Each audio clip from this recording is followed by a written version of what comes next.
Alors, dans cette vidéo, on va voir comment on peut commencer à interagir avec l'utilisateur pour tester nos informations, voir les différents types qu'on a vus dans la vidéo précédente. Si je dis écran, ça, j'ai plus besoin de ça. Hop, j'efface tout ça. Donc, la première chose qu'on va vouloir faire, c'est tester, on va vouloir poser une question à l'utilisateur. Donc là, on va pouvoir tester les différents types d'informations, comme les chaînes, etc. Donc, pour ça, on va utiliser une méthode qui est déjà fournie par JavaScript, qui s'appelle prompt. Puis prompt, elle prend en paramètre, entre les parenthèses, une chaîne de caractères, donc du texte, des guillemets, puis on va pouvoir indiquer la question qui va s'afficher à l'utilisateur. Quel est votre prompt? Quand je parle de fonction ou méthode, il va toujours avoir des parenthèses. C'est ce qui permet de déclencher notre code. Le petit code, c'est comme un mini-programme qui va, dans ce cas-ci, ouvrir une boîte modale, une pop-up, avec un champ texte qu'on va pouvoir saisir. Donc, si vous ne mettez pas les parenthèses, ça active rien du tout. Puis, souvent, les fonctions dans les parenthèses, au moment de l'activation, certaines fonctions vont demander des arguments, des paramètres qui vont être à l'intérieur, qui vont être nécessaires au bon fonctionnement de ce mini-programme-là. Donc, dans ce cas-ci, on veut poser une question, ben, il faut qu'on dise c'est quoi la question qui nous intéresse. Donc, si je vais dans mon code, ben, puis je rafraîchis ma page, vous voyez, j'ai ma boîte qui s'affiche. Quel est votre nom? Maxime. Super, mais c'est bien gentil tout ça. Je fais quoi avec cette information-là? Donc, pour ça, je vais utiliser les variables qu'on a vues précédemment.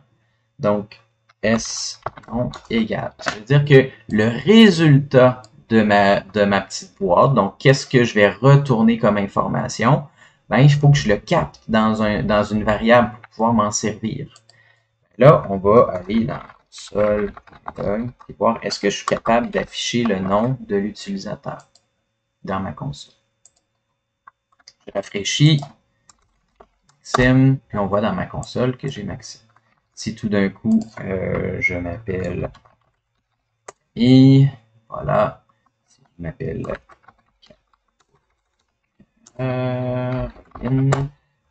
le nom s'affiche correctement dans ma console.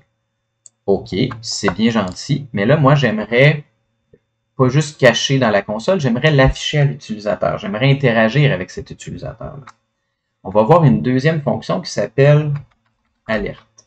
Alerte, ça va être un peu comme prompt, sauf qu'au lieu d'avoir un champ dans lequel on peut taper, mais ça va être un message qui va être une boîte modale qui va s'afficher à l'utilisateur. Là, je pourrais dire bonjour. Fait qu'on va commencer juste avec ça. Donc, je mets bonjour en texte. Non. Là, ça me répond bonjour. Super. Là, on commence à avoir un petit programme qui commence à être un petit peu plus complexe. Mais là, j'aimerais utiliser mon nom à l'intérieur j'aimerais faire une phrase qui inclut ma variable. Oh, là, c'est un petit peu plus complexe. Fait que là, on va aller se faire une nouvelle variable qui s'appelle S-message. Vous pouvez les nommer comme vous voulez. Moi, je mets le S pour indiquer que c'est un string, mais après ça, le nom, l'important, c'est que ça soit descriptif. Il faut que ça soit clair qu'est-ce que la variable va contenir. Par exemple, SME, ça veut rien dire. C'est pas un bon nom de variable. Puis, ici, ben là, ce que je vais faire, je vais utiliser des guillemets. Puis je vais dire bonjour. Espace, parce que JavaScript, il ne sait pas, lui, qu'il faut ajouter des espaces. Puis je vais mettre un petit plus avec le nom de ma variable. Donc ça me permet de combiner bonjour et S-nom ensemble. Je vais mettre ça ici. Message. Là, maintenant, je vais dire sim. Et là, maintenant, j'ai réutilisé ma variable à l'intérieur d'une autre phrase. Donc, si mon utilisateur change de nom, Camille, là, maintenant, ça va être Camille. Fait que l'avantage des variables, c'est qu'on peut stocker une information qui va être différente toutes les fois que notre programme va s'exécuter. Donc ça, c'est super.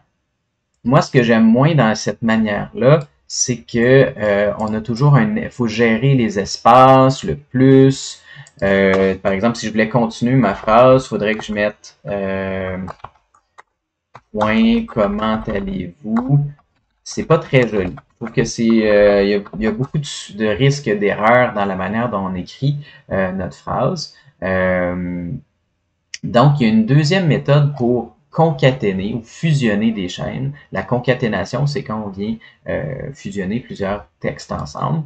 Donc, je vais mettre ça en commentaire, le temps de test. Puis, je vais réutiliser ma variable message. Puis là, cette fois-ci, au lieu d'utiliser, je vais agrandir, au lieu d'être des guillemets, je vais utiliser les backticks. Ce sont les accents graves. C'est pas des guillemets droits. Okay? Donc, je vais vraiment grossir pour que vous voyez, c'est pas la même chose que... Oh, je l'utilise ici. C'est pas la même chose que les guillemets droits. OK? Faites attention. Donc, là, ce que ça permet de faire, je vais reculer un petit peu. Je peux faire ma phrase. Bonjour. Point.